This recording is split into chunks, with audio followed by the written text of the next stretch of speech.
বলছে তোমার কাছে যিনি হাত পাতে তুমি মনে করিও না তোমার কাছে তিনি হাত পাততে এসেছেন।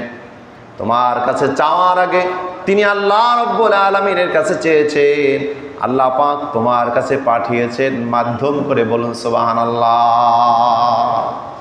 আবার কথাটা রিপিট করি, জালালউদ্দিন সুয়ুতী রহমাতুল্লাহ আলাইহি বলে, পৃথিবীর মানুষ শোনো, ফকির গরিব মিসকিন যখন তোমার কাছে হাত পাতে তুমি মনে করিও না ওইটা তিনি তোমার কাছে হাত পাততেছে।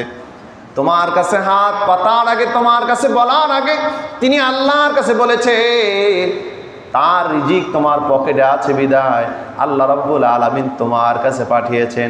ধমক দিয়ে ফিরায় দিও না, আল্লাহ তোমার কাছে পাঠিয়েছেন, তুমি যদি তাই ধমক দিয়ে ফিরায় দাও আল্লাহ রাব্বুল আলামিনের কাছে তুমি যখন চাবা আল্লাহ কিন্তু তোমার কথা শুনবে না, তোমাকেও তাড়ায় দিবে।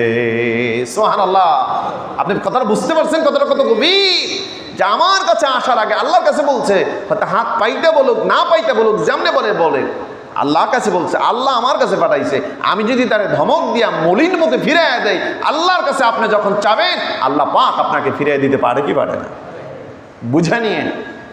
এই জিনিসগুলো যদি আমাদের দিলের ভিতরে ছোট্ট ছোট্ট করে চারার মতো যদি গাঁথতে পারি তাহলে আমাদের সফলতা চলে আসবে। সম্মানিত হাজিরিন, আশা রাখি রমাদানুল মুবারকে আমরা সকলেই মুত্তাকি